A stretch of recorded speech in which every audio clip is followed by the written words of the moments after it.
Bonsoir à toutes et tous d'être venus à cette soirée qui est consacrée à un débat sur la formation initiale des enseignants de l'école primaire. Donc on va débattre de la pertinence ou pas de raccourcir cette formation des enseignants. De raccourcir cette formation des enseignants. Je vous demande à toutes et tous de bien vouloir mettre vos portables sous silencieux. Voilà, donc juste pour quelques mots de contexte, en février dernier, la droite du Parlement, donc toute la droite, de l'UDC à LJS, MCG, a voté une réforme de la formation initiale des enseignants. Aujourd'hui, cette formation, elle est de 4 ans à l'université. Le Parlement a souhaité qu'à l'avenir, elle ne soit plus que de 3 ans pour se calquer sur ce qui se fait dans les autres cantons romans. À savoir que si à Genève la formation est universitaire, dans les autres cantons romans, la formation elle se fait dans les hautes écoles et elle dure 3 ans, alors qu'à Genève elle dure 4 ans. Donc cette majorité de droite du Parlement a voté cette réforme qui a fait bondir la gauche et le syndicat des enseignants, qui ont lancé et fait aboutir un référendum, et on va donc voter le 22 septembre sur cette question. Entre-temps, le MCG les députations du MCG et du Centre qui ont voté cette réforme ont été désavouées par leur Assemblée générale. Donc ça veut dire qu'aujourd'hui, en fait, les fronts ne seront plus aussi figés qu'ils l'étaient en février. On n'a pas d'un côté la gauche et les syndicats des enseignants et de l'autre côté la droite. On a une droite un peu désunie et puis une gauche qui est toujours unie. Voilà, pour la faire un peu courte. Voilà, pour une fois ou pas, ça, c'est une autre question. Aujourd'hui, ce soir, pour débattre de cette question, on a 4 invités. Alors, le premier, c'est Thierry Opicoffer. Il est député PLR, le PLR qui est donc à l'origine de cette réforme qui est par ailleurs soutenue par sa magistrate en charge du département de l'instruction publique, Madame Anne Hilpold, alors que lors de la dernière législature, Madame Torasanta était opposée à cette réforme. Tout à ma droite, il y a Sophie Demorex, qui est Demorex ou Demoret, je ne sais pas. Demorex, qui est députée socialiste, qui est donc opposée à ce changement. À nouveau à ma gauche, Anna Roch, qui est députée MCG. Alors, Anna Roch, aujourd'hui, donc, elle représente la députation MCG, ça veut dire qu'elle est pour ce projet, alors que son parti est contre ce projet. Et puis finalement, à ma droite, il y a Francesca Marchesini, qui est présidente de la Société pédagogique genevoise, la SPG, qui est, alors je ne sais pas si c'est le syndicat ou une association professionnelle, les deux, alors le syndicat et l'association professionnelle des enseignants du primaire et qui est opposé à cette réforme.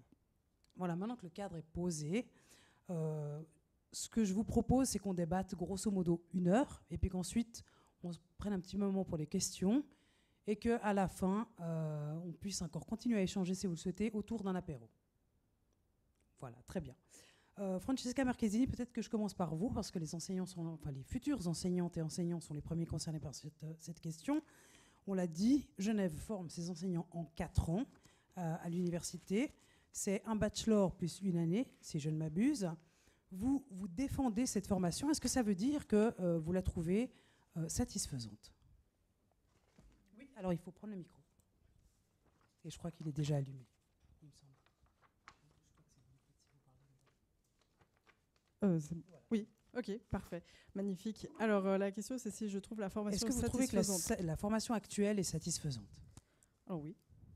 D'abord parce que par ma fonction, j'ai la chance de côtoyer au quotidien des enseignantes et des enseignants tous les jours qui partagent avec moi leurs difficultés ou des fois même leur joie dans la profession. Et c'est vrai qu'on constate lors de nos assemblées des délégués qu'a priori, on se considère quand même plutôt bien formé.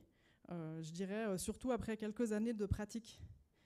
J'ai constaté que des fois, quand on est en train d'être formé, enfin étudiant ou étudiante, ou peut-être à l'entrée dans le métier, on peut se montrer assez critique vis-à-vis de la formation, et que finalement, après une dizaine d'années de pratique, ou peut-être 5, si on revient en arrière et qu'on regarde un peu notre parcours, ou la formation en elle-même, on constate que finalement, elle nous a plutôt bien préparés à affronter non seulement l'entrée dans le métier, mais aussi à être des professionnels qui évoluent et qui se développent.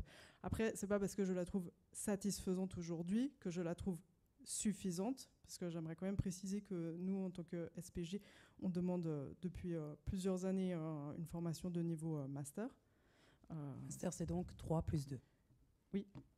Donc 5 ans de formation, ce qui est le cas de tous les cantons aussi romans, et suisse alémanique d'ailleurs.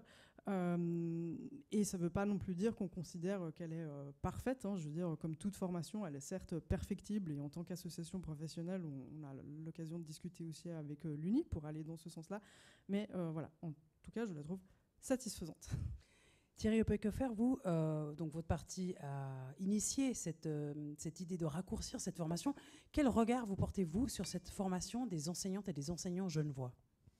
Alors, moi, je me réfère, bonsoir à tous d'abord et à toutes, je me réfère en fait à ce qu'a dit d'ailleurs Madame Toracinta dans les auditions. Il faut savoir que je suis malgré mon âge avancé, je suis un jeune député puisque je suis là que depuis une année, donc je n'ai pas participé au débat en commission, je n'ai pas accès non plus au PV selon les règles du Grand Conseil qui sont assez étonnantes.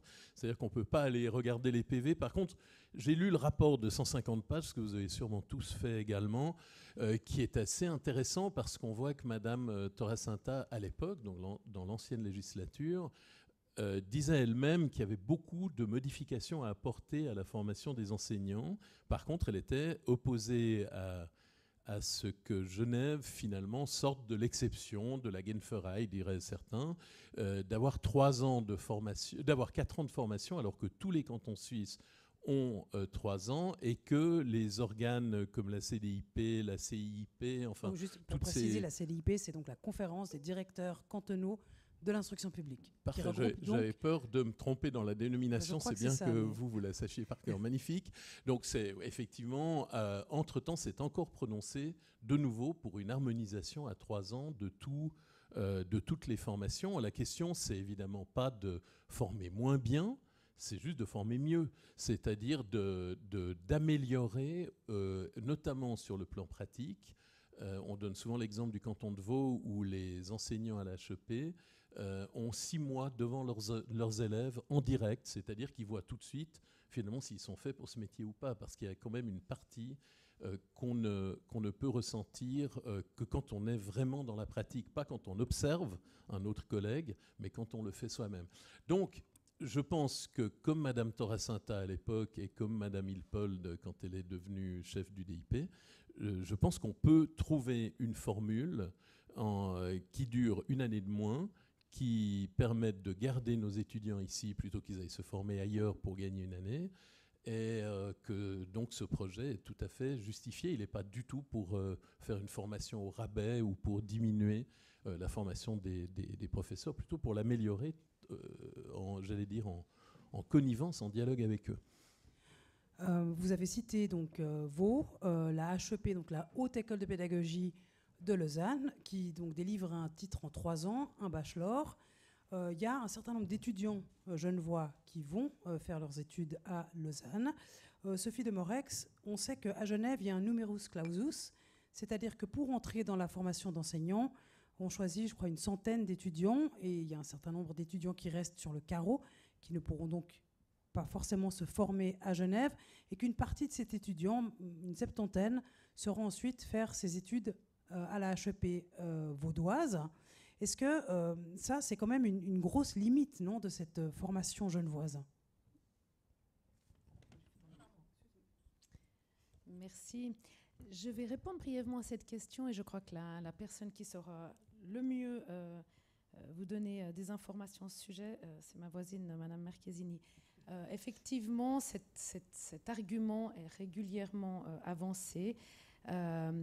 Il faut savoir que, d'une part, un certain nombre... D'abord, il y a une grande mobilité en Suisse, donc on ne peut pas tout attribuer à cette ouverture qu'il y aurait sur Lausanne et pas sur Genève. D'autre part, il est encore pas tellement connu le fait qu'avec une maturité professionnelle, on peut rentrer maintenant à Genève.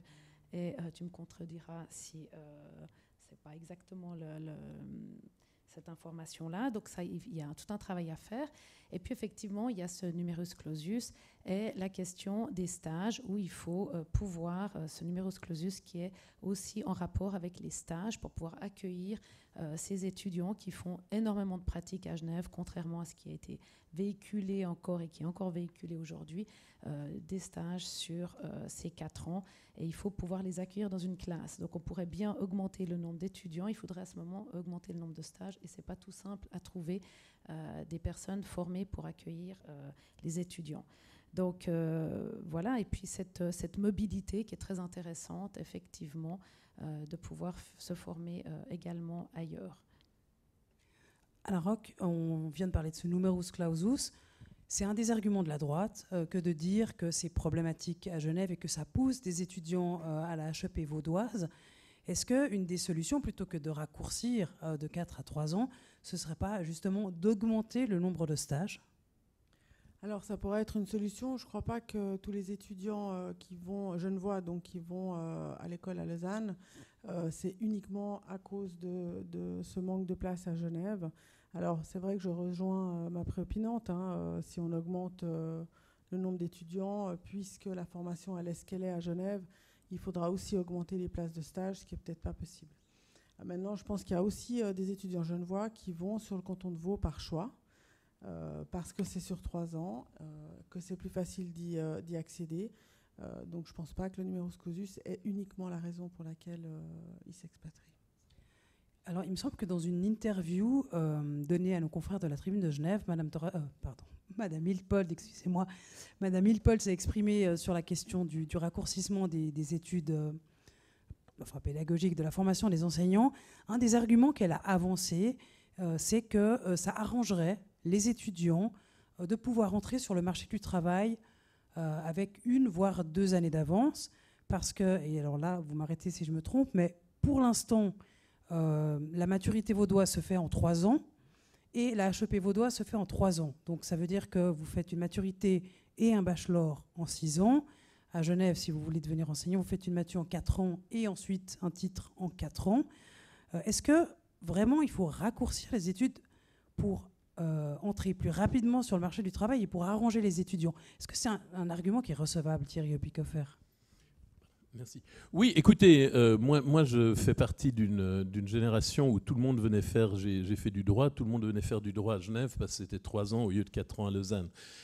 Ça a complètement disparu le jour où Genève est passé à 4 ans. Et donc je pense qu'effectivement les étudiants ont envie d'exercer ce magnifique métier d'enseignant et d'enseignante et que s'ils sont plus vite au contact de leurs élèves, c'est mieux. C'est pas uniquement un intérêt pour avoir un diplôme ou pour gagner de l'argent plus vite, c'est pas ça, mais c'est simplement que il est quand même curieux qu'on nous dise que 3 ans, c'est une formation au rabais et que de nombreux enseignants et enseignantes à Genève, peut-être membres des syndicats d'ailleurs, ou des associations, ou des deux, puisque c'est parfois les deux à la fois, ont fait leurs études dans le canton de Vaud. Donc s'ils sont moins bien formés et que c'est dommageable pour les élèves, comment ça se fait qu'on en accepte maintenant 7 fois plus qui ont fait leur formation à l'extérieur qu'il y a 10 ans? Or, il y a 10 ans, il y avait déjà le numerus clausus. Donc je vous laisse déduire ce qu'il en est. On est passé de 10 étudiants ou étudiantes par volet qui faisaient leurs études à l'extérieur à 68 dans l'année la plus forte de ces 10 dernières années. C'est quand même 7 fois plus. C'est assez curieux. Si c'était vraiment le numerus clausus qui posait un problème, il serait parti bien avant. Enfin, il me semble que c'est assez logique. En plus, là, j'ai demandé au DIP, et ce chiffre, je crois qu'il n'est pas encore sorti. Alors évidemment, chaque fois que le DIP donne un chiffre, on dit qu'il est faux. C'est tout à fait possible que les chiffres soient toujours faux, comme disait je ne sais plus qui, Churchill, je crois. Il faut se méfier des chiffres qu'on n'a pas truqués soi-même. Là, je ne sais pas s'ils sont truqués, mais en tout cas, dans les emplois de la dernière volée, on me parle de 143 personnes, ce qui est très largement au-dessus du numerus clausus de 100, soit dit en passant. Et il y en a 38 qui ont été formés dans le canton de Vaud. C'est quand même assez curieux de voir que ça fait quand même une proportion d'un peu plus d'un quart. C'est pas rien, donc. Peut-être Francesca Marchesini sur cette question de la formation HEP des enseignants vaudois. Effectivement, on peut se poser la question, si les enseignants qui viennent du canton de Vaud, qui ont été formés à la HEP en 3 ans, ont une moins bonne formation que les enseignants genevois, est-ce que ça se voit sur le terrain? Est-ce qu'en fait, en début de carrière, quand les enseignantes et les enseignants arrivent devant leur classe, il y a une différence, il y a des problèmes qui vous sont rapportés?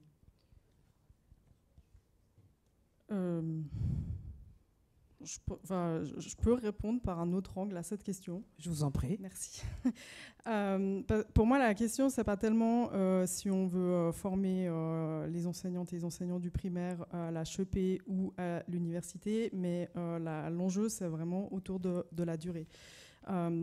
Si Genève est marginale, je dirais, au niveau national, elle ne l'est pas du tout au niveau international, parce que tous les pays de l'OCDE ont choisi aujourd'hui de former leurs enseignantes et leurs enseignants du primaire en 4 voire 5 ans. Et pourquoi ?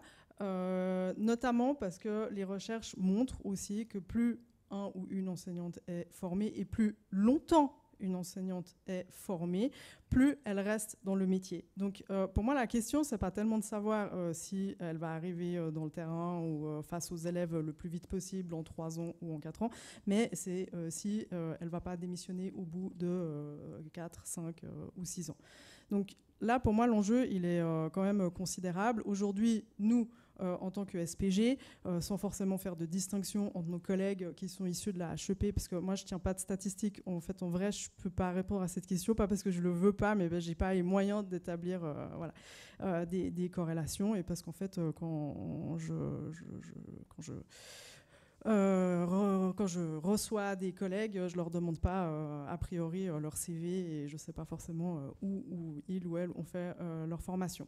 Mais néanmoins, pour revenir sur la question, nous, ce qu'on considère, c'est qu'aujourd'hui, l'école est beaucoup plus exigeante qu'il n'y a ne serait-ce que 10 ans, et qu'au niveau national, le constat est clair, il faut que les enseignantes et les enseignants soient formés plus. Toutes les HEP, tous les cantons suisses et suisse alémanique demandent à être formés en 5 ans. Donc le syndicat des enseignants romans demande, pour les enseignants du primaire, une formation en minimum 5 ans, de niveau master. Donc pour moi, la question, ce n'est pas tellement l'attractivité de la formation. Est-ce que la formation vaudoise est plus attractive que la formation genevoise, tout en sachant qu'il y a 243 dossiers qui ont été déposés cette année à l'Université de Genève. Donc je pense que la formation genevoise n'a pas à rougir de son attractivité. Mais bref, mais la question est plutôt, ou se situe plutôt au niveau de l'attractivité de la profession. Et on sait que l'attractivité d'une profession est corrélée à son niveau de formation. Donc voilà. Finalement, par rapport au tourisme des étudiants et des étudiantes, tu m'as demandé si je pouvais apporter quelques précisions par rapport aux 70 dossiers qui ont postulé, qui sont allés se former sur le canton de Vaud.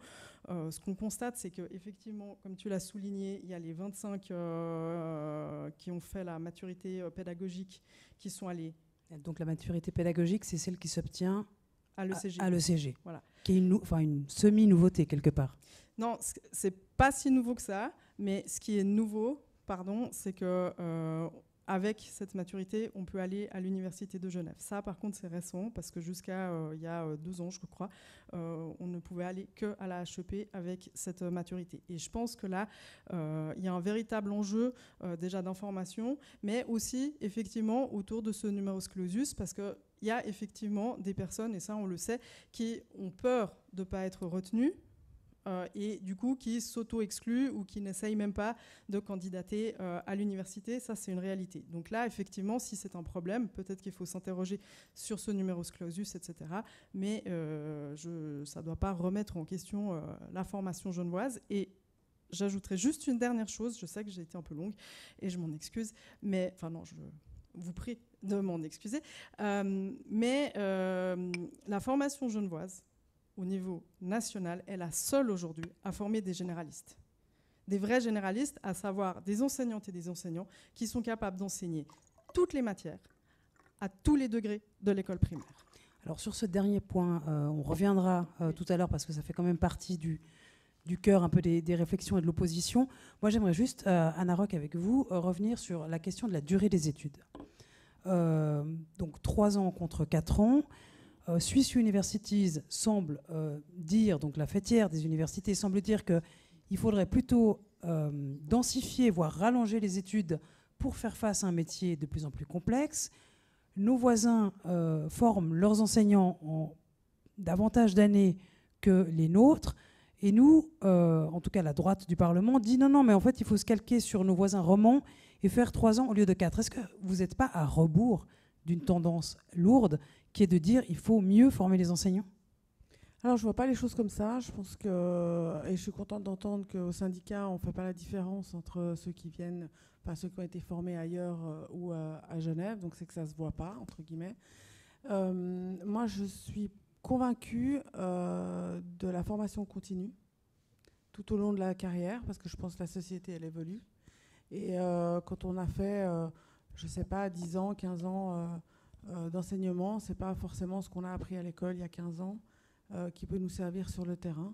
Donc je pense que c'est plus intéressant de renforcer la formation continue, qui peut s'adapter beaucoup plus facilement à l'évolution sociétale, que de rallonger simplement les études de début de carrière. Donc je crois à cette formation en 3 ans avec un renforcement de la formation continue. Donc pour coller finalement aux problématiques et à la complexité du métier. Exactement. Sophie Demorex voulait répondre à cette intervention. Bien sûr, mais je remercie vraiment ma préopinante d'enchaîner sur ce sujet parce que justement, c'est un débat qui nous dépasse un tout petit peu du côté du Parti socialiste, puisqu'on imagine que cette idée de raccourcir les études, c'est aussi dans l'idée d'un enjeu financier. Enfin, il nous semble que c'est un petit peu un enjeu que la droite aime bien porter. Or, pourtant, justement, la formation initiale est principalement portée par la Confédération, alors que la formation continue est portée par les cantons. Donc on ne voit pas l'enjeu là-dedans, enfin la pertinence de vouloir former des enseignants, d'abord de raccourcir une formation. Et je crois que l'exemple cité pour le droit est parlant. Il n'y a plus aucune formation qui est raccourcie. On voit bien que les formations s'allongent. On peut prendre le cas des apprentissages, on peut prendre le cas des formations dans les soins infirmiers qui sont passées de 3 à 4 ans. Donc ça paraît complètement aberrant de diminuer une formation. Et puis de dire on fera de la formation continue alors qu'on est en train de parler de pédagogie à visée inclusive, de difficultés scolaires. Enfin, il n'y a pas un jour là où les enseignants ne se montrent pas en difficulté face à des réactions des enfants. Et puis aussi, dans le débat qui a été soutenu tout à l'heure, ce qu'on sait, c'est qu'il n'y a pas de pénurie d'enseignants à Genève, donc c'est quand même intéressant, et que plus la formation est longue, plus la formation est solide, plus les personnes restent dans leur emploi. Donc, vouloir favoriser des personnes qui se forment très vite pour très vite changer vers un autre métier, ce n'est pas forcément pertinent. Ce qui coûte cher à long terme, c'est le fait que les gens partent de leur métier. Donc voilà, je voulais juste rebondir pour la formation continue. Ça n'empêche pas une formation continue, mais on ne commence pas à faire une formation de base en imaginant déjà que la formation continue complétera la formation de base. Alors une toute petite chose. C'est vraiment tout petit, mais parce que tu as déjà dit beaucoup de choses, donc merci. Mais les recherches montrent aussi que plus longtemps on est formé, plus les personnes après vont avoir tendance à faire de la formation continue. Donc on ne peut pas dire on va raccourcir la formation et compenser avec la formation continue, parce qu'on sait que plus quelqu'un est formé, donc plus longtemps, hein, mieux et plus longtemps, plus après elle va être incitée et avoir tendance à continuer à se former. Alors que si on raccourcit sa formation, elle aura moins tendance à se former par la formation continue. Donc c'est contre-productif comme pensée, et puis on va un peu à l'inverse de ce qui se passe vraiment.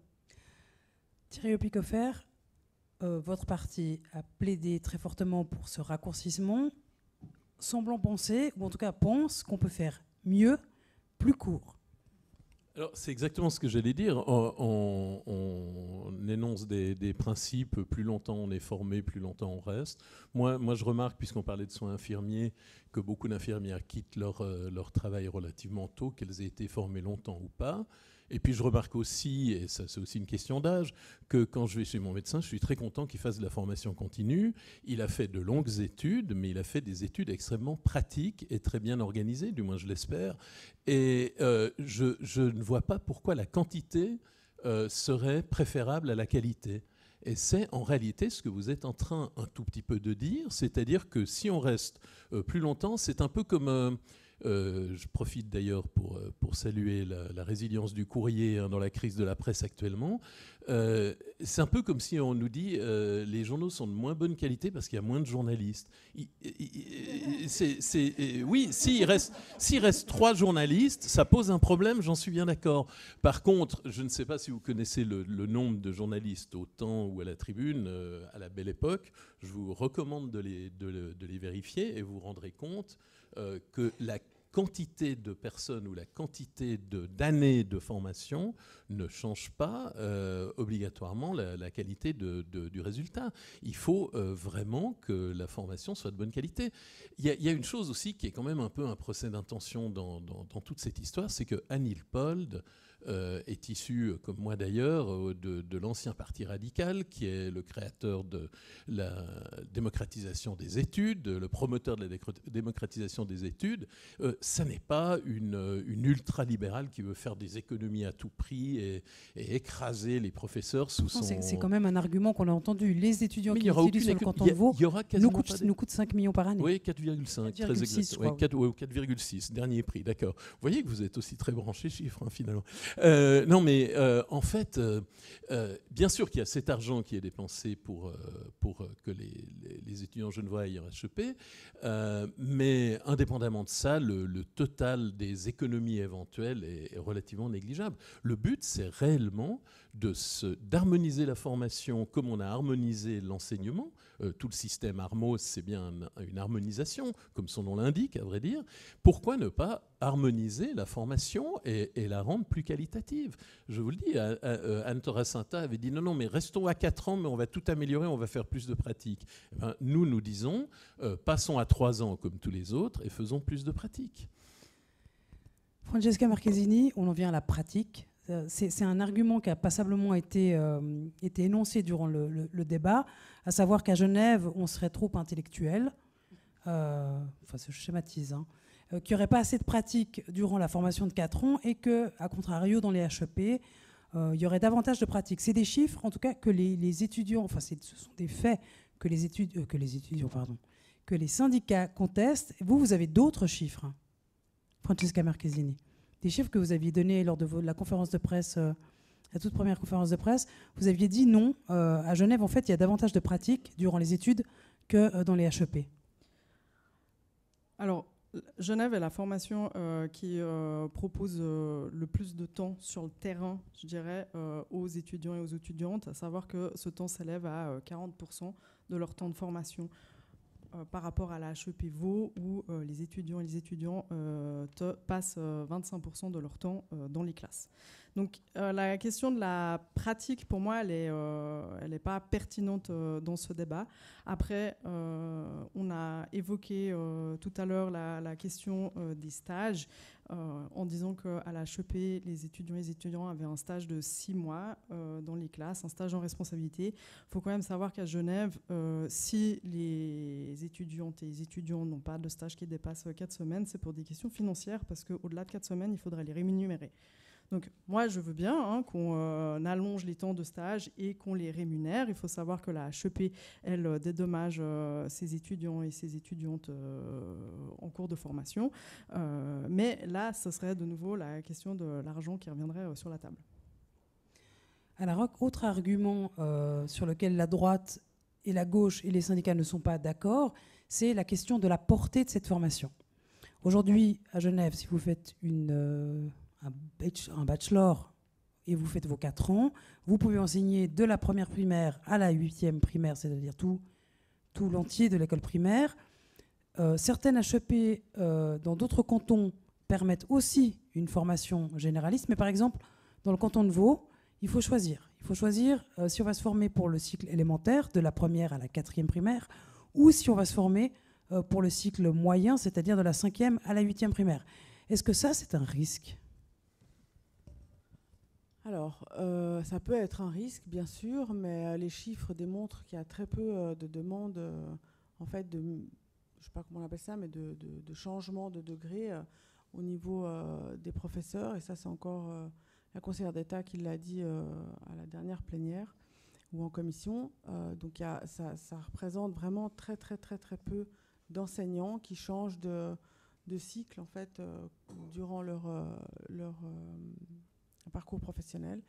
Donc ça paraît pas quelque chose de transcendant et de problématique à ce niveau-là. Alors, sur cette question des chiffres des enseignants qui passent d'un cycle à l'autre, effectivement, Madame Anne Ilpold avait parlé de 5 à 7 personnes par année. Ensuite, elle a donné le chiffre d'une 70aine sur les derniers 10 ans. Et puis, ensuite, elle a précisé que ces chiffres-là, c'était les chiffres des changements définitifs. C'est-à-dire que des changements longue durée, de 2 ans minimum, mais qu'il y avait d'autres chiffres, qui étaient les chiffres des enseignants qui changeaient pour une courte période, peut-être pour arranger la direction de l'école ou autre, et d'autres enseignants qui, vous m'arrêtez si je me trompe, qui, eux, enseignaient à cheval sur 2 cycles, parce qu'il y a des écoles il y a des classes en double degré. Et si mes souvenirs sont bons, ce chiffre-là, c'est plutôt 140 personnes par année. Donc c'est quand même autrement plus conséquent que 7 personnes par année. Donc c'est les chiffres donnés par le DIP.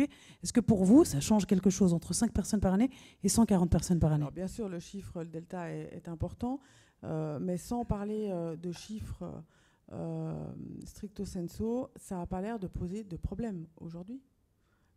Les gens changent de cycle de manière provisoire ou définitive, ça n'a pas l'air de poser de problème. Moi, la question que je me pose, c'est si ça posait autant de problèmes, cette formation vaudoise, parce qu'en général, c'est vaudois, on les engage, ils ont une classe, ils travaillent comme les collègues qui ont fait leur formation à Genève. Donc, je me pose la question, si je devais inscrire mon enfant à l'école aujourd'hui, est-ce que je devrais demander à son enseignant combien d'années et où il a fait sa formation, et éventuellement, si c'est HEP 3 ans, demander à que mon enfant change de classe pour qu'il ait un enseignant qui a fait 4 ans, puisque ça a l'air de poser tellement de problèmes au niveau de la formation. Donc moi, ça me questionne en tout cas sur le fait que si cette formation en 3 ans, elle n'est pas adéquate, je ne dis pas qu'elle n'est pas bonne, hein, attention, hein, je pense qu'elle a ses qualités comme celle de Genève, mais si elle est vraiment problématique pour l'enseignement à Genève, puisqu'elle n'a pas l'air d'être problématique ailleurs, est-ce qu'on doit, en tant que parent, se poser la question et demander le CV du prof de son enfant avant d'accepter qu'il aille dans sa classe? Alors, une réponse de Francesca Marchesini, et puis Sophie Demorex voulait aussi réagir, et j'ai une question pour vous aussi. Oui, c'était juste pour répondre un peu à ça, puis à la question que vous me posiez tout à l'heure par rapport à la formation à la HEP. Je veux dire, la position de la SPG, c'est pas de dire que les enseignants qui sont formés à la HEP sont moins bien formés ou mal formés. Après, nous, ce qu'on dit, c'est que, comme je l'ai déjà dit d'ailleurs, Genève, aujourd'hui, est le seul canton à proposer une formation qui forme des généralistes. Donc, comme je l'ai dit, qui forme des enseignantes et des enseignants capables d'enseigner de la 1P à la 8P et toutes les matières enseignées. À la HEP Vaud, ce qui se passe, c'est que les personnes doivent choisir en début de formation s'ils se forment pour le cycle 1 ou le cycle 2. Et après, ils ne vont faire des stages que dans la division qu'ils ont choisie. Alors qu'à Genève, on est formé tout au long de notre formation et on va, bénéficier de stages qui vont se dérouler dans toutes les divisions, même des fois dans l'enseignement spécialisé. Et voilà, nous, on considère que à Genève, en tout cas, cette mobilité, elle est indispensable. Après, les HEP elles-mêmes aujourd'hui disent, et elles le disent d'ailleurs depuis 2007, qu'on ne peut plus former des généralistes en 3 ans. Donc nous, on ne dit pas qu'à la HEP Vaud... Pourtant, ils sont formés en 3 ans sur Vaud. Oui, mais ce ne sont pas des généralistes. Qu'est-ce que vous entendez par là? Ce sont des personnes qui se sont spécialisées soit pour le cycle 1, soit pour le cycle 2. Excusez-moi, j'ai eu méprise. En fait, je parlais de l'autre HEP, Jura-Berne-Neuchâtel, qui forme des enseignants en 3 ans qui ont la possibilité d'enseigner de la 1 à la 8P. Donc c'est possible. Alors, oui, c'est possible, mais ce qu'on constate et ce que constatent les HEP, d'ailleurs, c'est qu'on n'arrive plus à former, justement, comme je disais, des généralistes en 3 ans. Et en 90 crédits. Et du coup, on a un peu ce vice de rajouter des cours, mais qu'on ne peut pas créditer parce qu'il faut ajouter du contenu, pas pour juste ajouter du contenu, mais parce que ce contenu est nécessaire et qu'il a été identifié comme tel. Et du coup, on a quand même des étudiants à la fin qui sont sur les rotules et qui ne sont pas... voilà. Des étudiants donc, à qui on a, avec un programme très dense et qui sont fatigués. Sophie Demeureux avait demandé la parole. Ce que je vous propose, c'est juste de la donner peut-être à Thierry Piquefer, puis ensuite vous rebondissez, si ça vous convient. Cette question des généralistes, est-ce qu'il est souhaitable pour le PLR, par exemple, que des enseignants soient formés uniquement pour un cycle et puis que la mobilité, en fait, finalement, elle devienne beaucoup plus difficile, ou est-ce qu'il faut trouver une autre solution? Pour vous, c'est vraiment c'est une crainte ou vous pensez qu'on arrivera à faire correctement les choses? Écoutez, moi, je suis extrêmement serein là-dessus, puisque d'une part, le DIP, et l'a encore confirmé récemment, a bien dit que les gens formés, les enseignants et enseignantes formés en 3 ans pourraient fonctionner dans les 2 cycles, enfin les 2 cycles, c'est-à-dire de 1 à 4 et de 5 à 8. Et puis ensuite, on parle DHEP, vous venez de parler DHEP, madame, c'est très bien. Moi, j'ai ici un diplôme DHEP du canton de Vaud, diplôme d'enseignement pour les degrés préscolaires et primaires, habilitation 1 à 8 Armos. C'est bizarre pour des gens qui sont bloqués dans un ou dans l'autre des secteurs. Alors, ils peuvent enseigner, je devrais mettre des lunettes, mais bon, ils peuvent enseigner le français, les mathématiques, l'histoire, la géographie, l'éthique, la culture religieuse, les sciences de la nature, l'allemand, l'éducation physique, les activités créatrices et manuelles et les arts visuels. Moi, je ne sais pas très bien où vous voyez une compartimentation, un compartiment où certains seraient bloqués dans les 4 premières années et d'autres dans les suivantes. Pardon ? C'est pas ce que j'ai dit. Bon, alors c'est ce que j'ai compris, mais peut-être que j'ai mal compris. Ce que je remarque, c'est que ce diplôme me donne, enfin, malheureusement, il n'est pas à mon nom, puis j'ai passé l'âge, hein, mais il me donnerait le droit d'enseigner, si j'étais évidemment sélectionné, dans les 8 années Armos. Et donc, ce serait exactement la même chose à Genève. Par contre, il y a effectivement des HEP, je crois celle du Jura bernois, qui a ce qui... Encore que non, même pas, valable pour les degrés 1 à 8. Donc je ne sais pas où vous avez trouvé des HEP qui sépareraient en quelque sorte ou qui donneraient l'impression qu'on ne peut pas passer d'un cycle à l'autre. La séparation, elle se fait au niveau de la formation. Après, au niveau de l'habilitation, il n'y a pas de distinction parce que selon les normes de la CIDIP, on n'a pas le droit d'opérer une distinction par cycle. Mais ce que je disais pour la HEP par rapport au canton de Vaud et l'exemple que j'ai donné, c'est que les personnes doivent choisir en début de formation le cycle auquel elles vont se destiner et après elles ne vont être formées et les stages ne se passeront qu'au cycle 1 par exemple. Donc oui, après les personnes pourront changer de cycle, mais cela dit, elles n'auront jamais fait de stage au cycle 2 par exemple. Et la différence aussi avec la HEP, c'est qu'en dernière année, ou pendant la durée de leur formation, les étudiantes et les étudiants doivent choisir certaines didactiques parce que la HEP en 3 ans ne peut pas former les futurs professionnels à toutes les didactiques. Donc, ils doivent sélectionner des didactiques et ça veut dire renoncer à certaines didactiques. Donc après, ils vont préciser peut-être, je ne sais pas si le public est extrêmement... au courant. Moi, j'ai l'impression d'avoir affaire à des gens plutôt avertis. Mais qu'est-ce que la didactique ?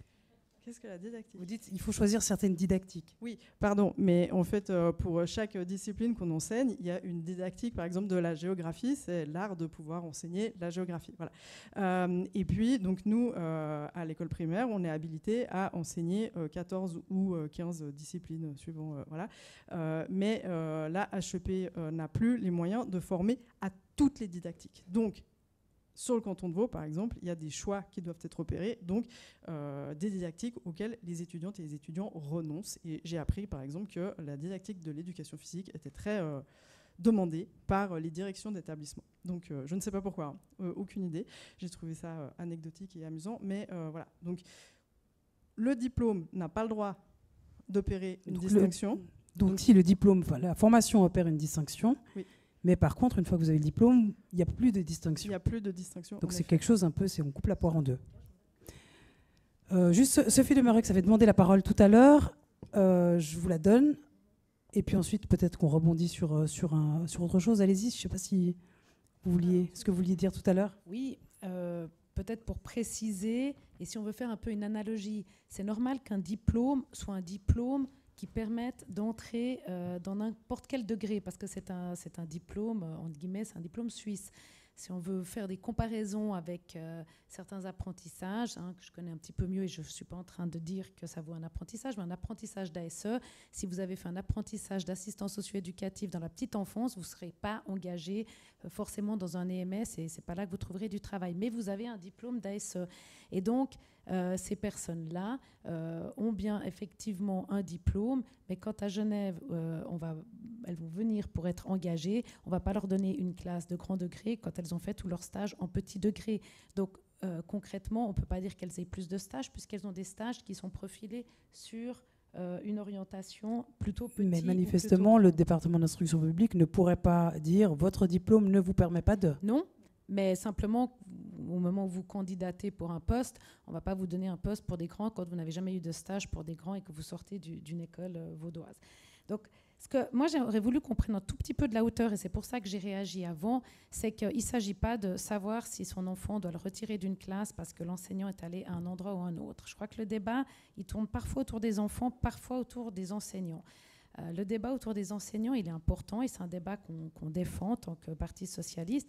D'abord, si on prend un peu de hauteur, vouloir réduire le temps d'une formation qui semble marcher, dans laquelle il n'y a pas de pénurie à Genève, ça paraît quand même particulier que tout d'un coup, on se dise « Ah bah tiens, on pourrait réduire le temps de formation des avocats. » Non, pas des avocats, voyons, ce n'est pas très intéressant.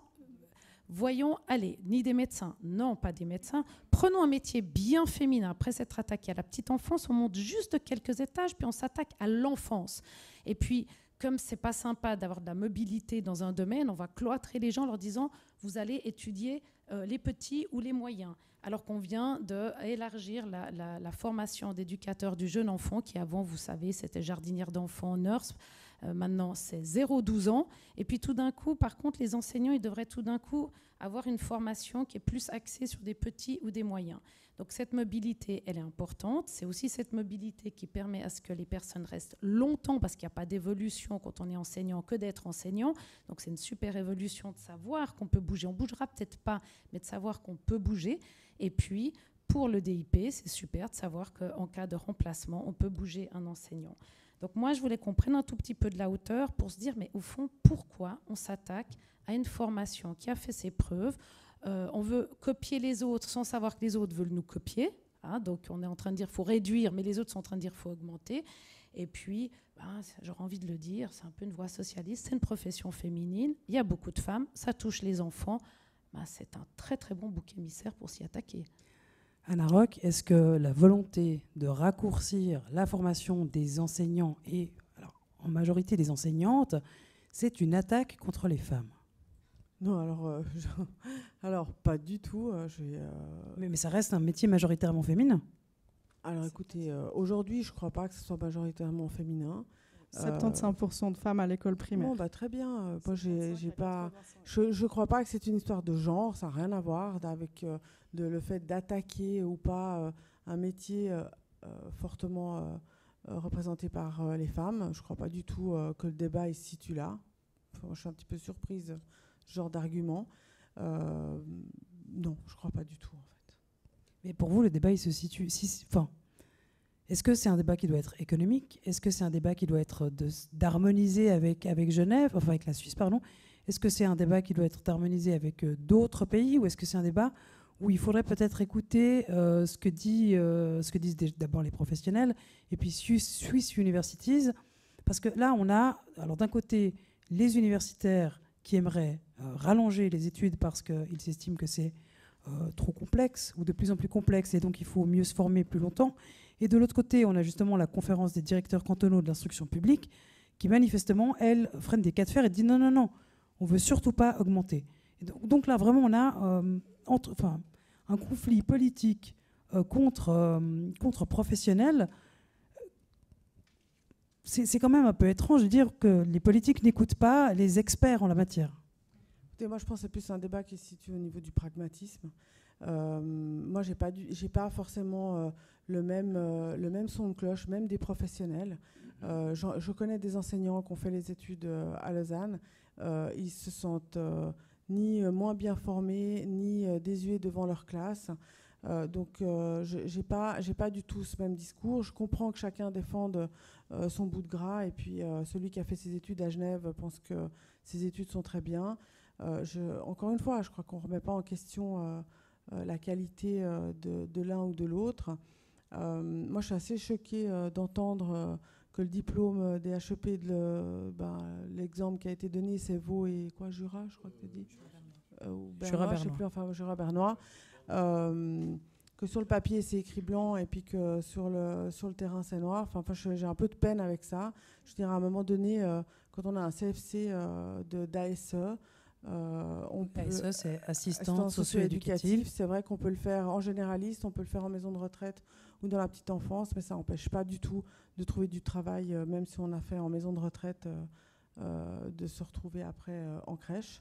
En tout cas, pour ma part, les gens que j'ai autour de moi, ça leur a posé zéro problème, y compris pour les enseignants qui ont fait leurs études sur le canton de Vaud. Dès qu'ils ont fini, ils arrivent à Genève, ils se font engager. Moi, j'arrive pas à comprendre qu'on en fasse toute une histoire. Si on veut travailler sur le programme, sur l'enseignement à proprement dit de ces études, c'est un autre débat. Thierry Oppikofer, pour continuer sur cette même veine, il y a aussi au niveau genevois les étudiants, ou en tout cas certains étudiants qui se sont positionnés en disant qu'ils souhaitaient continuer à bénéficier d'une formation de haut niveau. Et puis il y a aussi les parents, la Fédération des associations de parents genevois, qui sont aussi contre cette réforme. Finalement, c'est un peu une levée de bouclier. Est-ce que le PLR ne s'est pas trompé de combat quand on voit en fait tout ce qui se lève finalement face à lui?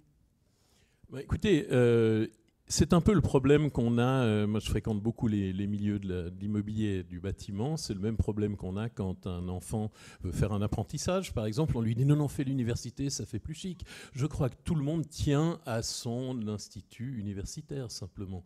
Et je pense qu'il y a beaucoup de gens qui pensent qu'ils vont être mieux formés parce qu'ils sont formés à l'université. Moi, je prendrais le témoignage. Je ne peux pas citer son nom parce que sinon, de toute façon, il va sûrement vouloir démentir.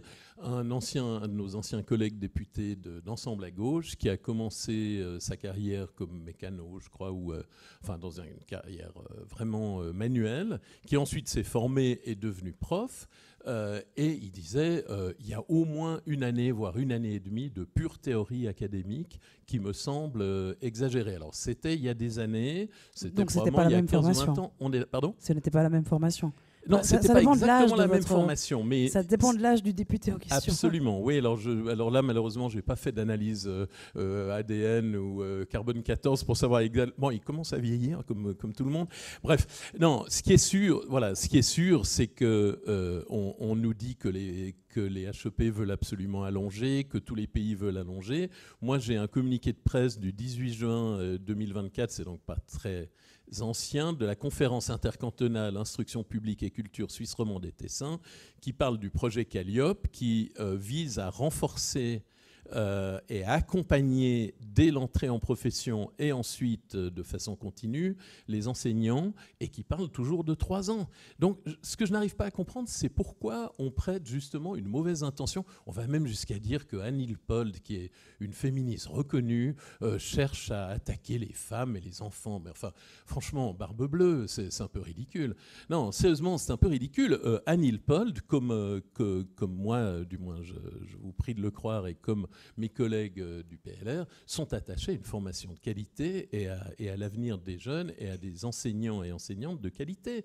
Et le but est simplement de rendre la formation plus dense, plus efficace, plus courte et conforme à ce que font tous les autres cantons, c'est tout.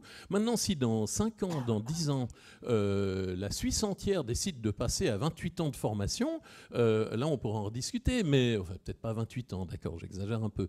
Mais enfin, si vraiment il faut rajouter 3 ans, mais je n'arrive pas à comprendre pourquoi on veut absolument que nos futurs enseignants et enseignantes aillent se former dans le canton de Vaud, du Valais ou même de Neuchâtel.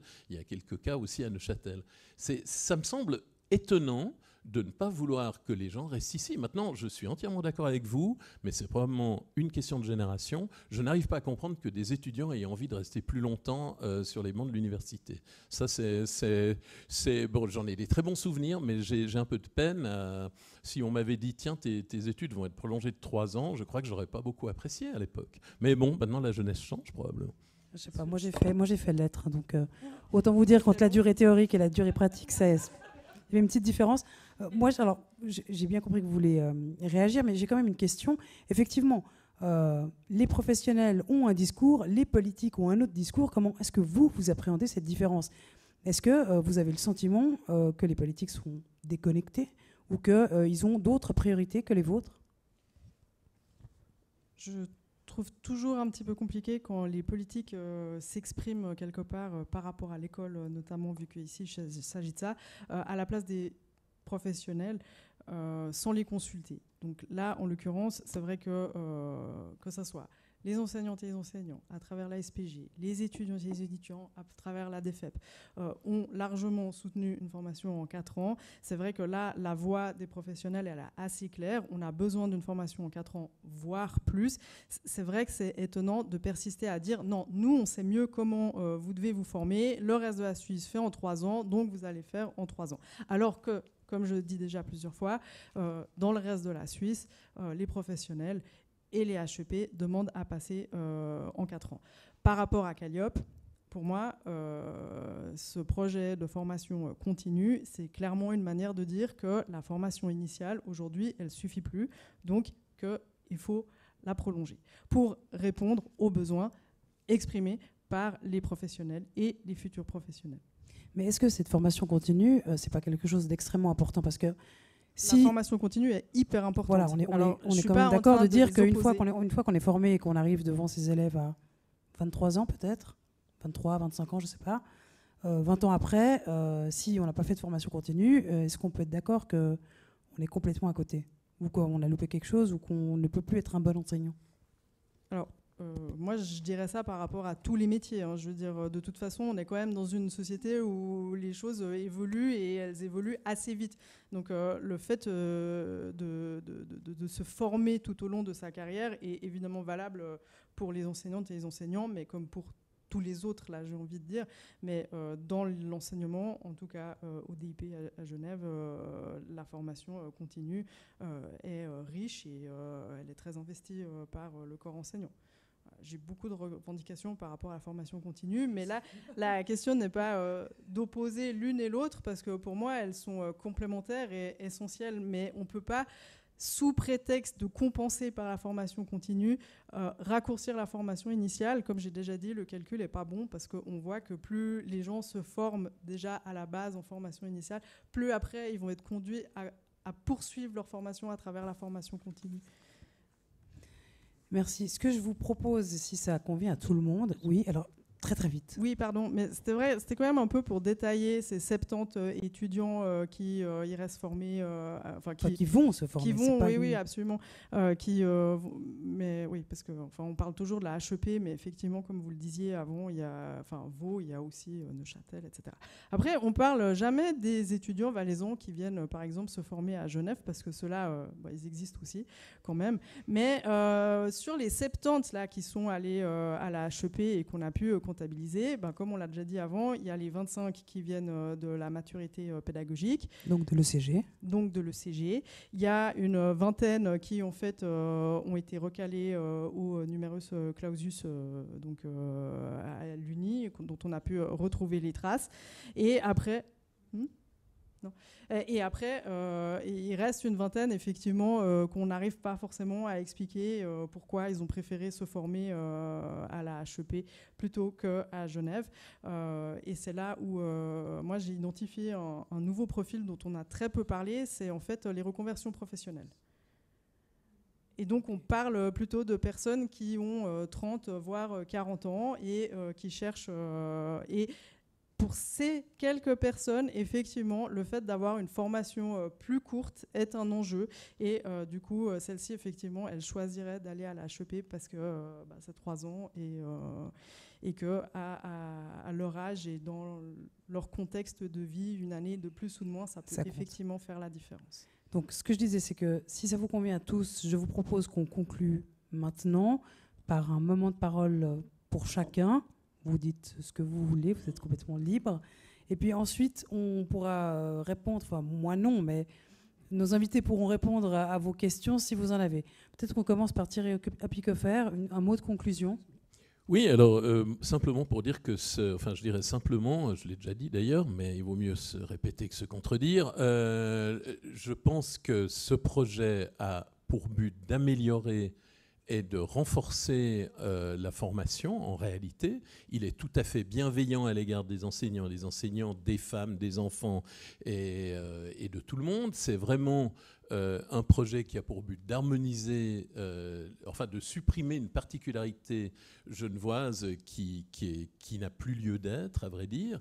Quant à la formation continue, il est clair qu'avec la rapidité de l'évolution des contenus, un cours d'informatique de septembre est déjà dépassé en mars, etc. C'est-à-dire qu'on est obligé effectivement de se former continuellement et on ne va pas, sous prétexte d'avoir une année de plus ou pourquoi pas 2, on ne va pas pouvoir absorber des tonnes de compétences ou de connaissances qui seront peut-être obsolètes quand on sera enfin devant la classe. Il faut avoir une formation pragmatique, le plus pratique possible, avec évidemment la théorie, il en faut, bien entendu. Et donc ces 3 ans seraient parfaitement suffisants à mon sens. Quant à ceux qui vont se former ailleurs, ils ont quand même été multipliés par 10, donc on peut essayer de les découper en morceaux, de dire qu'il y en a un qui avait une grand-mère à Lausanne, mais ça tient pas debout. Enfin, il y a bien... Non, mais enfin, on peut pas dire que ces gens sont par hasard allés se former dans les autres cantons depuis 10 ans. Ça a été multiplié par 7, c'est certainement pas des immenses chiffres, mais quand même, on voit bien qu'on devrait rapatrier ces élèves ici et qui devraient être formés, comme dans les autres cantons, en 3 ans. Sophie de Morex, vous avez le micro, alors j'en profite. Oui, merci. Alors, première petite chose pour conclure, rappeler, et peut-être que ça l'a été dit, mais pas suffisamment, que la première année est incompressible, donc ce n'est pas celle-ci qu'on pourra réduire, puisque un certain nombre de cours théoriques plutôt généraux sont enseignés, sont indispensables pour obtenir la reconnaissance du diplôme auprès de la CDIP. Donc, ce n'est pas celle-ci qu'on va pouvoir diminuer. Donc, on ne va pas rendre la formation plus pratique. Il ne s'agit pas de prendre des cours d'informatique ou des cours comme ceux-ci. Voilà, donc ça, c'était un tout petit peu pour réagir par rapport à ça. Moi, je reste vraiment, surtout en conclusion, dire que je crois que ça fait mystère pour personne que les enjeux sociétaux sont importants, que l'inclusion qui m'est chère ne devrait pas être un mot théorique, mais un mot qui s'applique en action, que l'école doit être ouverte à toutes et tous, tous les enfants, et que pour ça, il faut des professionnels formés, et que justement cet enjeu-là est tel que je ne comprends pas quand on va vers cet enjeu, qu'on n'est pas novateur et qu'on ne se dit pas faisons notre gain forail, parce que vous avez parlé d'opposer les plans politiques et professionnels. Ce que je constate en tant que députée, c'est que quand ça arrange, on ne fait pas comme les autres, et quand ça arrange, on veut faire comme les autres. En principe, on va toujours choisir là où ça pourrait être un peu moins cher ou arrangeant. Donc, au lieu d'être novateur à Genève, dire c'est super, nous on fait une école en 4 ans, on entame le processus pour avoir une véritable école inclusive qui répond aux exigences de la Convention du droit des personnes avec handicap des Nations Unies, eh bien non, on se dit qu'on pourrait réduire l'école parce qu'il n'y a pas d'enjeu là. Alors qu'on met des enjeux dans la petite enfance et qu'on pense à cette inclusion, eh bien c'est un enjeu capital aujourd'hui, les enjeux sociétaux, les enjeux à l'école, on en parle tous les jours. Et je pense que c'est là qu'on doit au contraire valoriser cette formation et dire c'est génial ce qu'on fait. Et on est en train de dire finalement ce qu'on fait à Genève, c'est nul, à Lausanne ils font mieux. Non, ce qu'on fait est génial et on invite les autres cantons à nous rejoindre. Voilà ma conclusion. Anna Roch. Merci beaucoup. J'ai juste envie de conclure en disant que je suis ravie que les étudiants genevois qui vont se former ailleurs puissent être engagés à Genève puisqu'ils ont l'air d'être aussi bons que les nôtres. C'était une conclusion assez rapide. Et Francesca Marchesini, le mot de la fin vous appartient. C'est de la chance. Un peu moins courte, malheureusement, mais j'essaierai quand même de faire mais pas au mieux. Beaucoup trop longue quand même. Pas beaucoup trop longue, non, je vous promets. Déjà, j'avais quand même, parce qu'on a peu parlé finalement du contexte genevois qui est quand même assez particulier et qui justifie quelque part la Game for Eye, si on veut l'appeler ainsi, et la mobilité qui est requise par le corps enseignant. Il y a des classes qui ferment chaque année, à la fin de chaque année, dans chaque école. Il y a des élèves qui arrivent en cours d'année, qui ont à peine été scolarisés. Donc même quand on a une classe de 5, 6 P, bah, c'est quand même utile d'avoir des notions en enseignement de la lecture, ou, etc. Donc voilà, il y a, comme vous l'avez, enfin c'est vous-même qui l'avez dit, hein, finalement, la conseillère d'État essaie de réduire la mobilité à 5 personnes par année, et puis finalement, quand on regarde la mobilité à la fin de chaque année, elle s'élève plutôt à 140 personnes, parce qu'il y a effectivement des gens qui, une année, pour arranger une équipe ou des collègues, vont changer de cycle, et puis après y revenir, parce que voilà, on a ses affinités ou pas. Enfin, voilà. Et finalement, cette mobilité, elle est très utile à Genève, qui en profite tous les jours. Et je pense que c'est vraiment ce statut de généraliste qui garantit aussi la qualité de l'enseignement. Ça, c'est peut-être le plus important à retenir, parce que c'est ce statut qui nous permet, et le fait d'être formé pour tous les degrés, qui nous donne la vision de où on veut emmener les élèves quand on a des petits, et quand on a des grands, plutôt de où ils viennent. Et ça, c'est vraiment pas anodin. On peut avoir l'impression que ça l'est, mais voilà, quand on travaille la division déjà avec des tout petits, finalement, c'est que en ayant travaillé le jeu, enfin l'exercice de la marguerite, qu'on se rend compte qu'on commence à travailler la division dès la 2P, et c'est quand même particulièrement important de voir où on veut amener les élèves à la fin. Ça, c'est juste par rapport à la mobilité. Vous aviez dit pas trop long. Oui, oui, oui, d'accord, c'est vrai. Le groupe du secrétaire général des Nations Unies a mené une étude et a produit des recommandations en février 2024 pour répondre à la situation de pénurie mondiale. Nous, on constate une situation de pénurie d'enseignants dans de nombreux cantons romans, et à Genève, on est préservé de cette pénurie. Je pense qu'on peut quand même en déduire qu'il y a un lien avec notre Genferai, à savoir notre formation de 4 ans. Alors tu l'as déjà dit, mais je tenais à le souligner. Et puis la dernière chose que j'aimerais dire, et je vais conclure là-dessus, c'est promis, c'est que on a une vision très réductrice, je pense, de ce qui est fait dans les premières années d'école avec les élèves, et de l'enseignement qui est prodigué à l'entrée à l'école. Et du coup, on se dit, voilà, c'est des petits, on a moins besoin d'être formés. Et du coup, si les profs sont formés qu'en 3 ans, c'est pas très grave. Moi, je pense qu'au contraire, que c'est dans ces années-là que tout se joue, que c'est dans ces premières années qu'on fait la différence, qu'on peut réduire les inégalités sociales.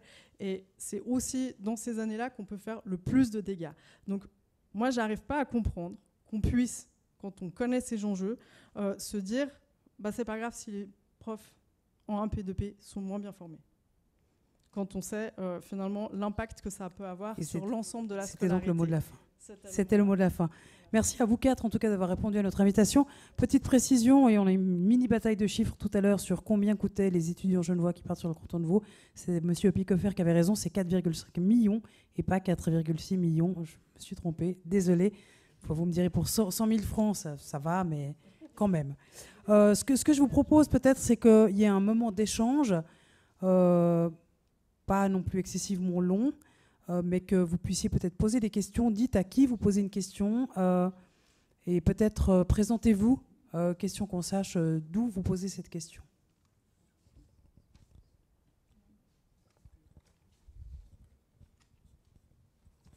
Merci beaucoup. Je m'appelle Isabella Sidiki, je suis la secrétaire générale de la FAPEO, qui est la fédération qui regroupe toutes les associations de parents d'élèves.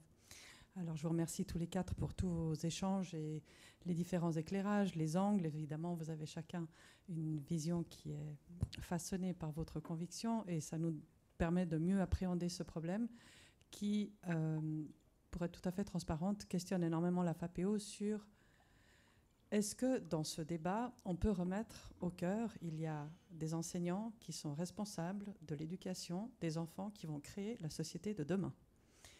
Et la question que nous nous posons, il y a beaucoup de questions qu'on se pose, mais la principale, c'est comment est-ce qu'en réduisant le temps de formation, on peut assurer la qualité de cet enseignement, alors que Genève se distingue justement des autres cantons par de nombreux aspects. On ne parle pas seulement de Genferei en l'air comme ça parce que c'est un mot à la mode ou parce qu'il accroche, d'accord ? C'est comme le Röstigraben, il y a des choses qui accrochent. Il n'empêche que le canton de Genève se distingue effectivement des autres cantons romans, pas seulement parce que la formation est en 4 ans ou en 3 ans, mais aussi parce qu'il y a 47% d'enfants dont le français n'est pas la langue maternelle. C'est quasiment 1 sur 2. Le fait que c'est un canton majoritairement urbain, qui est confronté à des problèmes dans les écoles auxquels, on va dire, dans une plus grande mesure que d'autres cantons. Donc, comment est-ce qu'on peut assurer ? Il y a la question de l'inclusion, il y a la question de la spécificité genevoise. Comment est-ce qu'on peut assurer qu'en réduisant le temps de formation des enseignants, ils vont être en mesure de fournir un enseignement qualitatif pour assurer un minimum de décrochage scolaire, un maximum d'élèves qui ensuite seront des futurs citoyens impliqués, qui sont bien formés et qui pourront pas seulement atteindre un certain niveau d'éducation, mais aussi trouver leur place dans la société et contribuer à la société. Et ce sont des questions auxquelles on n'a pas encore trouvé de réponse, donc je vous remercie pour tous les éclairages que vous avez donnés, mais je vous la pose. Anna Rock, peut-être. Et puis ensuite Thierry Opuikefer qui prenait des notes aussi.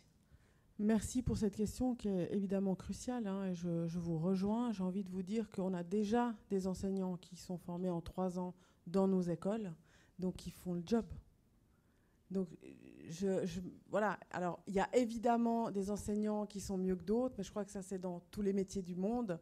On ne peut pas dire que... Et d'ailleurs, Madame l'a souligné, elle n'a pas pu répondre à la question de savoir s'il y avait des plaintes d'enseignants qui étaient issus d'une autre formation que Genève par rapport à ceux qui sont formés à Genève. Est-ce qu'ils sont moins bons que les autres ? Moi, j'y crois pas. Je pense que les plaintes, elles viendront plus tard. Non, mais plus tard, c'est pas d'aujourd'hui. J'entends bien, mais c'est pas d'aujourd'hui que les enseignants sont engagés avec une formation de 3 ans. Ça date pas d'hier. Le pourcentage d'enseignants qui ont une formation de 3 ans par rapport au pourcentage d'enseignants qui ont une formation de 4 ans, quel est-il dans les écoles genevoises ? Merci. Le pourcentage d'enseignants qui finissent en burn-out ou qui quittent l'enseignement, quel est-il par rapport à ceux qui ont 3 ans et ceux qui ont 4 ans ? C'est ce que je disais tout à l'heure. Il y a beaucoup de questions pour lesquelles on n'a pas encore suffisamment d'éléments de réponse pour se faire une idée. Mais vraiment, moi, ce que je voudrais, c'est qu'on remette au cœur du débat la question de la qualité de l'enseignement, parce que c'est la société de demain qui en dépend. Et Dieu sait si les questions et les difficultés que rencontrent les enseignants se démultiplient. Juste pour vous donner un petit exemple, moi, je participe à, on va dire, une douzaine de commissions consultatives, groupes de travail, séances de délégation. Donc, je suis en contact, pas au quotidien comme Madame Marchesini avec les enseignants, mais en tout cas de manière hebdomadaire et régulière, tout au cours de l'année scolaire, avec des enseignants, avec des infirmiers, avec des logopédistes, avec des personnes qui sont au DIP et des personnes qui sont extérieures au DIP. Et il se trouve que je suis en plus la récipiendaire de, je ne sais pas combien de centaines de parents qui viennent déverser les problèmes qu'ils rencontrent dans le parcours scolaire de leur enfant. Et je suis complètement d'accord avec vous, je partage complètement votre avis sur l'importance cruciale de l'entrée en scolarité. Donc ne rabaissons pas le cycle élémentaire par rapport au cycle moyen, c'est indispensable. Pas refaire le débat maintenant et on va laisser nos invités répondre. Que ce qui ressort systématiquement dans toutes ces commissions, dans tous ces groupes de travail, à la fois des enseignants et des personnes extérieures qui participent, c'est mais comment est-ce qu'on fait avec la formation ? Comment est-ce qu'on fait pour faire face aux neuroatypicités, aux enfants qui viennent de la migration, aux enfants dont les parents ne sont même pas scolarisés, sont illettrés. Il y a tellement de questions qui sont vraiment difficiles, auxquelles, pour les enseignants, c'est un vrai défi sociétal. Et honnêtement, pour le moment, on n'a pas de réponse. On a juste une proposition de réduire qui... Voilà. Thierry Opuikefer, quelle est votre réponse ? Est-ce que... Je vais finir par l'oublier. Alors, voilà, écoutez, moi je comprends votre souci, et c'est le même que le nôtre, parce que moi je n'accepte pas du tout qu'on dise qu'on veut raccourcir, réduire, diminuer, niveler par le bas la formation. Nous, on veut que les enseignants et les enseignantes soient bien formés. Ce n'est pas une année de plus ou de moins qui change la qualité de la formation, c'est la qualité de ce qui est enseigné, de ce qui est appris. C'est clairement ça. Maintenant, je suis également un peu fatigué d'entendre que Genève est un endroit particulier où il y a beaucoup d'étrangers. Oui, il y a beaucoup d'étrangers ou de non-francophones à Genève. Je pense que Bâle-Ville est aussi un canton-ville. Je pense que Zurich a tout autant de turcophones, d'albanophones que nous. Ou peut-être, je n'ai pas tous les chiffres en tête, mais si vous voulez, on pourrait chercher ça sur Internet et vous verrez que la Suisse entière a des problèmes d'intégration et d'inclusion d'enfants non francophones ou d'enfants ayant des besoins particuliers, etc. Donc Genève n'a aucune raison de se considérer comme une espèce d'endroit où les professeurs, au lieu justement de s'occuper de ces enfants, sont sur des bancs d'université à écouter des théories sur des grands problèmes de la planète, alors qu'il ferait mieux d'être sur place 2 ans avant, comme c'est le cas pour ceux qui viennent du canton de Vaud. Voilà. C'était un petit peu provocateur, hein, vous me pardonnez ? Alors, il y a monsieur qui vient de lever la main et ensuite madame. Alors moi, je suis Jean-Luc Dorier, je suis prof de didactique des mathématiques à l'Université de Genève et je fais partie de ces profs qui emmerdent les étudiants avec des théories fumeuses qui ne leur servent jamais. Voilà, c'est pour vous dire ça. Alors, on a bien compris que de votre part, il y a un grand mépris à l'égard d'une formation universitaire. Si, vous avez clairement dit que c'était une question de qualité de formation et qu'on pouvait faire mieux en moins de temps à condition d'être sur le terrain et de ne plus avoir de formation universitaire. Alors, moi, il se trouve que je suis prof de didactique des mathématiques. Les mathématiques, c'est une discipline sur laquelle la majorité des étudiants dans le monde entier. Je suis aussi, au passage, secrétaire général de la Commission internationale pour l'enseignement des maths, et je connais les problèmes non seulement dans les cantons suisses, mais aussi dans tous les pays du monde.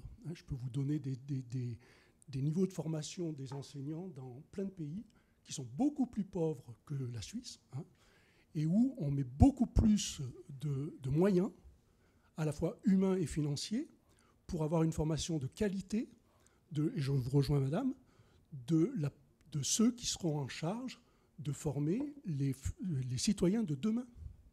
Je ne comprends pas comment un pays aussi riche que la Suisse peut penser réduire sa formation, balayer du revers de la main le fait qu'une formation universitaire puisse être de qualité. On a bien compris que vous vous êtes ennuyé sur les bancs de l'université, vous l'avez dit vous-même. Moi, je pense ne pas ennuyer mes étudiants, et je pense en particulier leur donner les moyens, quand ils rentrent à l'université, de changer leur regard par rapport aux mathématiques. Vous voulez que je vous dise, mon premier cours, qui va avoir lieu dans 2 semaines à peu près, j'ai 230 étudiants qui rentrent en première année de la SSED, de la section des sciences de l'éducation, dont à peu près 90% a comme but professionnel de devenir enseignant au primaire. Je leur montre beaucoup de points de vue de la société sur les mathématiques, qui sont, alors là, vous pouvez chercher sur Internet, les points de vue de la société sur les mathématiques, ils sont toujours dégradants par rapport aux mathématiques. Toujours, toujours. En particulier, il y a un extrait d'un ministre d'un grand pays voisin que je ne citerai pas, qui se targue parce qu'il n'est pas agrégé de mathématiques mais agrégé de lettres, qui ne peut pas répondre à une question de proportionnel très simple. Peut-être il faut arriver à la question. Je finis là-dessus. Je demande à mes étudiants quels sont ceux parmi vous qui considèrent qu'en mathématiques, ils ne progresseront jamais, qui considèrent que les mathématiques, c'est une discipline dans laquelle ils sont foutus pour toujours. J'ai à peu près 60 à 70% des étudiants qui lèvent la main. Je leur demande ensuite, parmi vous, quels sont ceux qui se destinent à être enseignants primaires. Et j'ai 14 séances de 1h30 dans un auditoire avec 230 étudiants où je les fais participer, où je ne leur rabâche pas des choses absolument abscondes et sorties de je ne sais où, pour les faire changer de point de vue sur la façon dont ils vont aborder les mathématiques avec leurs élèves, parce que je considère qu'un enseignant du primaire ne peut pas arriver dans une classe, quelque niveau que ce soit, de la 1P à la 8P, en ayant comme point de vue qu'il ne changera jamais d'opinion en mathématiques. Voilà ce à quoi certains d'entre nous, dans cette formation, occupons notre temps, dans ces fameux cours du tronc commun qui est si rabattu dans tous les débats par rapport à la formation des enseignants du primaire. Alors quand on dit que les cours universitaires sont théoriques, derrière le mot théorique, excusez-moi, mais il n'y a sûrement pas des connotations positives. Or, c'est des cours qui permettent aux enseignants, aux futurs enseignants, d'avoir une posture. Mais là, je vous rejoins complètement, Madame Marchesini, c'est une question de long terme. Le terrain, c'est quoi? Le terrain, c'est répondre à des questions immédiates. La formation universitaire, que je ne dis pas théorique, mais universitaire, c'est donner aux jeunes qui se destinent à faire ce métier un moyen de voir à long terme quels vont être les enjeux sociétaux de leur métier, par rapport à des disciplines, entre autres, parce qu'ils auront à enseigner des disciplines, mais ils auront aussi à gérer tout un tas de problèmes, comme on l'a dit. Mais rien que sur les questions des disciplines. Alors c'est sûr que les mathématiques, ce n'est pas la discipline la plus simple par rapport à ça. Et le point de vue universitaire là derrière, c'est de leur donner une posture pour qu'après, non seulement ils fassent de la formation continue, mais ils se forment d'eux-mêmes. Et un enseignant qui est formé au rabais, avec qu'un rapport au terrain, il va répondre qu'aux questions immédiates. Et il ne va jamais regarder plus loin. Et ce n'est pas une question individuelle, c'est une question collective. Ce n'est pas une question individuelle.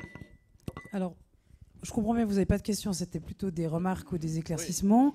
J'ai passé 1 heure à entendre des choses, je me suis senti critiqué. Bon, très bien. Si vous permettez, je réponds. Alors, vous pouvez répondre et puis ensuite, voilà. Non, d'abord, je veux répondre. Je ne me suis pas du tout ennuyé à l'université. Je ne sais pas ce qui vous a donné cette impression. Et d'une,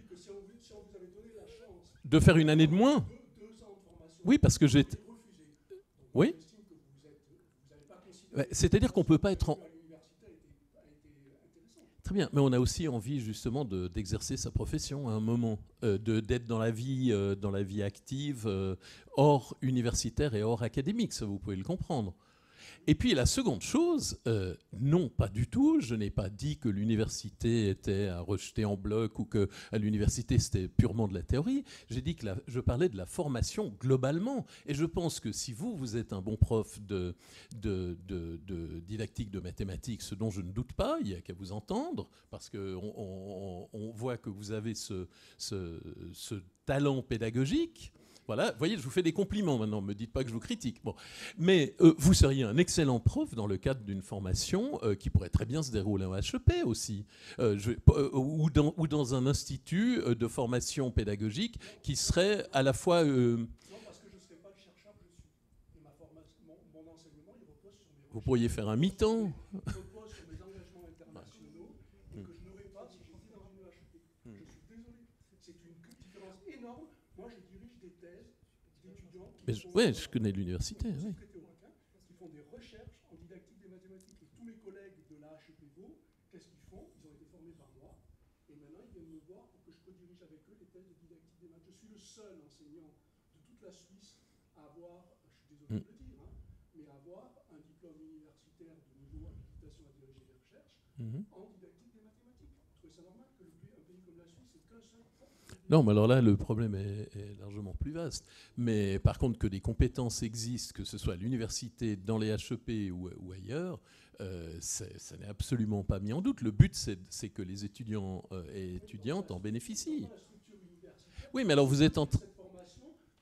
Très bien, donc vous êtes en train de dire que dans les 25 autres... D'accord, dans les 25 autres cantons suisses, donc, ils sont moins bien formés qu'à Genève, c'est ce que vous dites.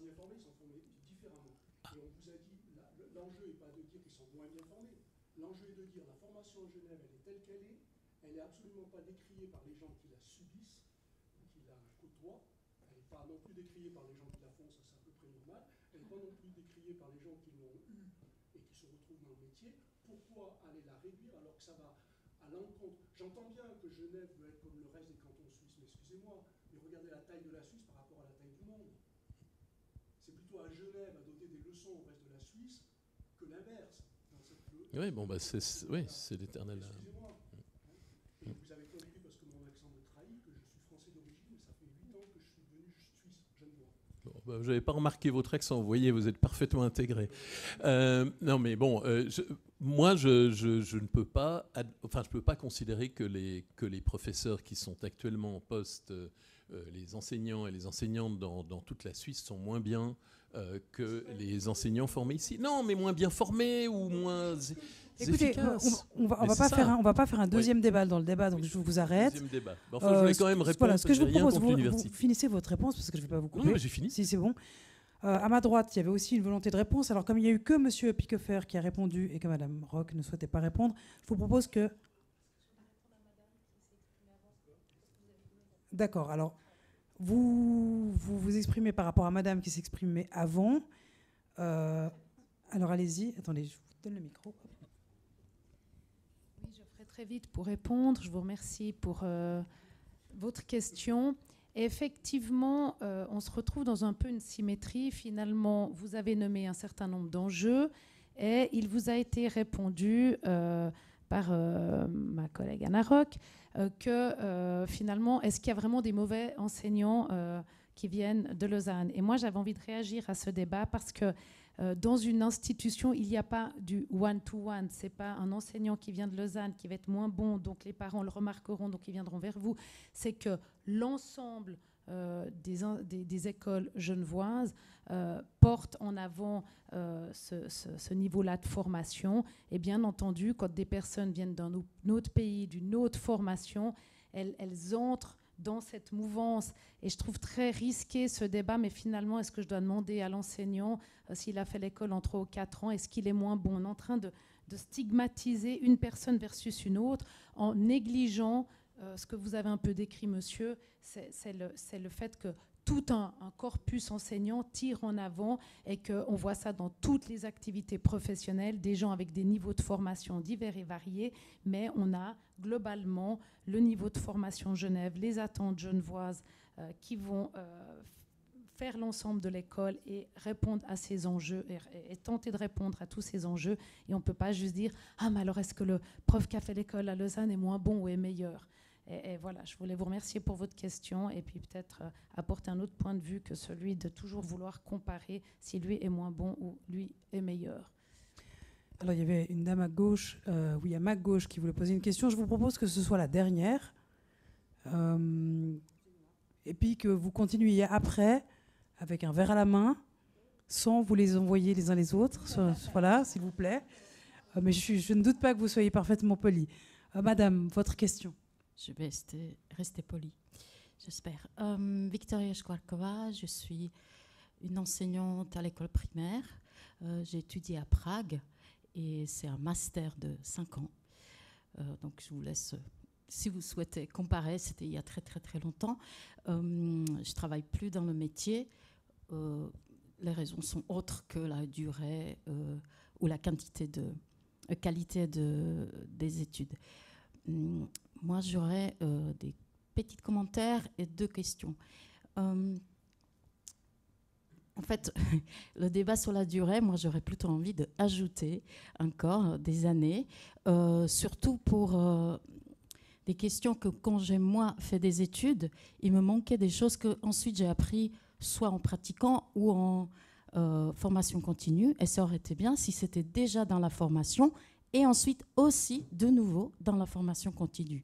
Notamment des sujets, parce qu'on n'a pas beaucoup parlé de qualité concrètement, qu'est-ce qui fait que les études sont de qualité? On a parlé de la durée.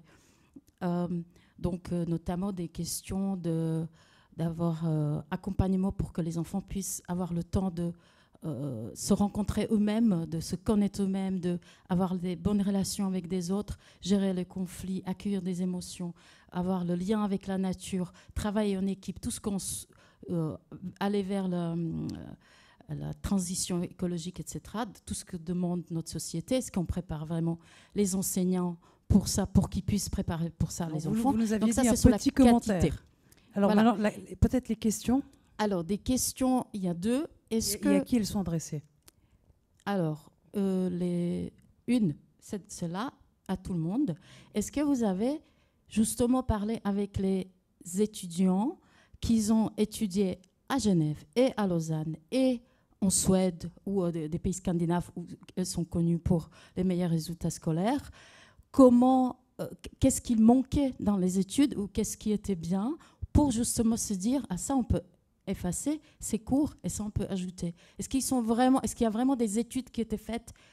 Vous, les étudiants, vous avez fait les études. Là, vous avez travaillé 10 ans à l'école. Qu'est-ce que l'école vous a donné? Qu'est-ce que vous a pas donné pour qu'on puisse modifier? Donc ça, c'est la première question. Pour tout le monde, à savoir qu'est-ce qui manque ou ne manque pas dans les études pédagogiques aujourd'hui. Non. Est-ce que vous avez demandé les étudiants? Ah, est-ce que... OK. Oui.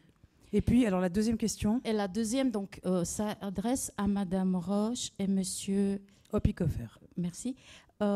Si vous souhaitez raccourcir le cours, si on fait les maths tout simples, il faut enlever les cours.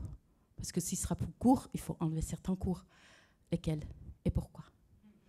Ok, alors je vous propose qu'on fasse de ma gauche à ma droite, et puis ensuite on revienne sur ma gauche pour répondre à la deuxième question. Alors attendez, je vais reprendre le micro pour le coup. Ah voilà, c'est bon.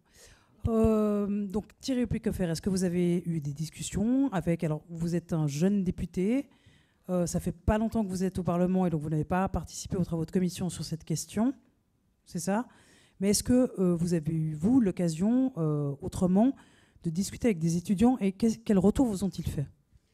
Alors, à ce propos, il suffit effectivement de lire les 150 pages que je vous recommandais tout à l'heure, qui sont pas absolument passionnantes, mais qui permettent quand même de voir que la commission de l'enseignement supérieur a reçu énormément de représentants des familles, des étudiants, des gens qui avaient fait leurs études, leur formation à Lausanne, des gens qui avaient fait leur formation ailleurs, évidemment plusieurs fois la patronne du DIP, l'ancienne puis la nouvelle, etc. Et pour rebondir un peu sur ce que disait Madame tout à l'heure, oui, bien sûr que ce n'est pas les politiques qui vont faire le programme d'enseignement, c'est le DIP qui doit faire ça. C'est-à-dire, évidemment, il y a bien une politique à sa tête, mais on ne parle pas d'édifier aujourd'hui un programme académique, savoir si on fera appel à tel professeur d'université, à tel professeur de HES, à tel expert étranger ou suisse, etc. Ça, c'est pas notre travail. Le travail des politiques, c'est d'essayer de trouver une solution pragmatique et de faire une proposition d'améliorer la formation. Oui, si ça passe par un raccourcissement de la durée, ça veut simplement dire une augmentation parallèle de la qualité. C'est ce qu'on cherche, mais peut-être qu'on n'y arrivera pas et que dans quelques années, vous pourrez nous dire qu'on s'est trompé. C'est tout à fait possible. En tout cas, pour l'instant, on y croit, nous. Anna Roch, est-ce que vous avez discuté avec des enseignants, avec des étudiants? Et puis, comme M. Oplicofer a répondu déjà à la deuxième question, qu'est-ce qu'on enlève? Ou est-ce qu'il faut enlever quelque chose et qu'est-ce qu'on enlève? Alors, je n'ai pas participé aux travaux de commission, parce que je ne siège pas dans cette commission. Évidemment, j'ai aussi pris, j'ai fait aussi la lecture de ce rapport. Mais indépendamment de ça, oui, j'ai des enseignants autour de moi, dont ma filleule, qui a fait ses études à Lausanne et qui vient d'avoir une classe cette année. Donc, pour l'instant, elle a fait des remplacements et sur le canton de Vaud et sur Genève la première année. Voilà, elle n'a eu aucun problème à être engagée sur Genève, mais pas que. J'ai des autres enseignants à qui j'ai posé des questions. Ma nièce a commencé l'école, j'ai posé la question aux enseignants de son école. Et c'est là où je me pose la question. Alors, il y a de tout. Hein. J'ai eu des enseignants qui ont fait l'université à Genève, des enseignants qui ont fait dans d'autres cantons. Je n'ai pas senti, en tout cas, et d'un côté et de l'autre, une répulsion pour une formation ou pour une autre, en tout cas pas de qualité. J'ai aussi questionné des parents s'ils savaient quelle formation avait fait l'enseignant de leurs enfants. Alors non, ce n'est pas une question qui se pose. On considère que s'ils sont engagés par le DIP, c'est qu'ils sont compétents. Et puis voilà, je n'ai pas de parents qui se sont questionnés, en tout cas là-dessus. Et puis pour répondre sur le contenu des cours, c'est ce que j'ai dit en début de débat, je pense que c'est un autre débat.